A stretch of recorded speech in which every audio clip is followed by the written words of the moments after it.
localizada no estado da Pensilvânia, no nordeste dos USA.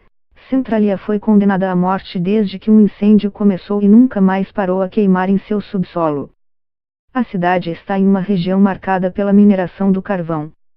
Há pouco mais de 50 anos, ela estava coberta por casas e jardins e abrigava por menos 1.000 moradores.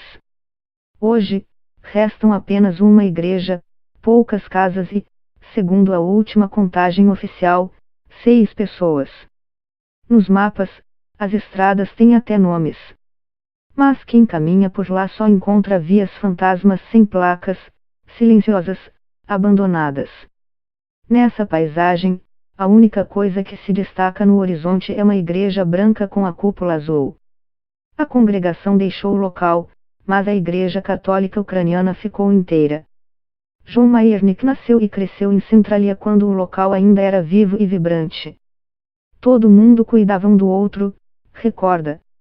Em 27 de maio de 1962, tudo mudou na cidade. Um fogo espalhou da superfície de uma mina para o subsolo e até hoje continua queimando, por causa do carvão. Não se sabe como o fogo começou, mas a explicação mais plausível é, de acordo com autoridades locais, que trabalhadores atearam fogo numa lixeira. Mais de 7 milhões de dólares foram gastos para tentar conter o fogo. Mas o esforço e o investimento foram em vão. Em 1983, o Congresso americano aprovou um pacote de 42 milhões de dólares para realocar os moradores da cidade. Muita gente acredita que não há mais fogo ou que ele não represente perigo. Mas autoridades afirmam que ele pode queimar por mais de 100 anos, por causa do material de fácil combustão encontrado no subsolo da região. Em 1983, quando o Congresso decidiu financiar a remoção dos moradores e comerciantes, Mayernik já havia saído de Centralia. Mudou-se para Numidia, não muito longe de lá. Mas ele continuou indo à igreja da Cúpula Azul, onde foi batizado. Essa era a nossa igreja, diz ele, olhando para os vitrais. Todo mundo da minha família foi batizado e fez a primeira comunhão aqui. Alguns foram até enterrados, diz, emendando que pretende continuar frequentando o local. Uma igreja em um lugar sem pessoas precisa de bases profundas e fortes, ou se desintegra. A família de Joanne Pankow, de 67 anos, é uma dessas bases que mantém a igreja aberta. Ela também foi batizada na igreja. A mãe dela também. A avó também assistia às missas lá, depois de ter se mudado da Europa. Em 1987, com as brasas consumindo o subsolo da cidade, Joanne trocou Centralia por Bloomsburg, a 19 quilômetros. Mas nem assim ela pensou em procurar outra igreja. A família de Marianne McCush é outra que tem uma longa história com o templo. Os pais e avós dela também frequentavam o local. Depois do ensino médio, ela foi para Washington depois de Cristo, mas agora mora perto de Centralia e voltou a assistir a missas no local. Mary, de 68 anos, tem orgulho da igreja. Hoje a situação da comunidade está estável e queremos que ela continue, diz, sem esconder a tristeza de ver a cidade praticamente fadada à morte. Não sou do tipo de pessoa que odeia o governo ou acha que ele é incompetente. Só não entendo como deixaram isso acontecer. Eu realmente acredito que o fogo poderia ter sido combatido, avalia. Até os anos 1980, Centralia estava sendo apagada do mapa, assim como uma foto velha. Quando o fogo começou, havia 5 igrejas na cidade. Elas foram desaparecendo. Em 1986, a igreja ucraniana, que havia sido erguida em 1911, quase se foi. Foi nosso último suspiro, diz o padre Mikhail Utsko.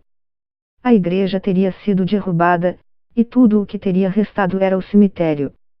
Mas, enquanto o Estado supervisionava a burocracia para emitir a autorização que selaria o futuro de Centralia, o arcebispo Stephen Sully ordenou que algo fosse feito para que a igreja não fosse ao chão.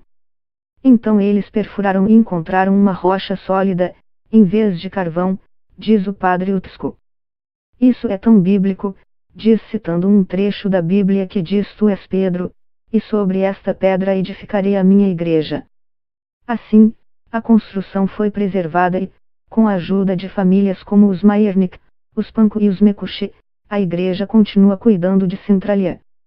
Em novembro de 2015, o líder da Igreja Católica Ucraniana, o arcebispo Sviatoslav Shevchuk, visitou Centralia durante uma viagem ao Zewa. Ele ficou tão impressionado com a igreja, que a transformou em um lugar de peregrinação. Uma carta emoldurada na parede da igreja, com um selo dourado, confirma o reconhecimento. Em agosto de 2016, cerca de 600 visitantes de diferentes lugares do Zewa foram ao local. Outra visita foi organizada no ano passado e a próxima será no último domingo de agosto de 2018. Convidamos pessoas mundo afora a se juntar a nós, diz o padre Utsko. Nós realmente queremos estender o convite, não é só para católicos de origem ucraniana, salienta. O padre Utsko assumiu a paróquia de Centralia em agosto de 2010, mas diz que conhecia o local desde criança. Fui para o seminário em 1976 com um integrante da paróquia. Eu vinha visitá-lo e a família dele tinha uma mercearia em casa, recorda, dizendo que sempre achou o lugar especial. Depois da missa de domingo, o padre Utsko e os fiéis fazem uma confraternização com bebidas e comida nos fundos da igreja. Não há nenhum outro lugar para ir, diz, sorrindo. Os antigos vizinhos se aproximam do café, enquanto crianças correm entre os bancos.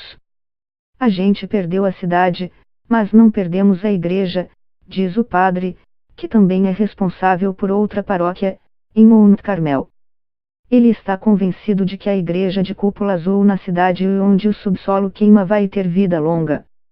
Vai mais longe do que eu vou viver, diz.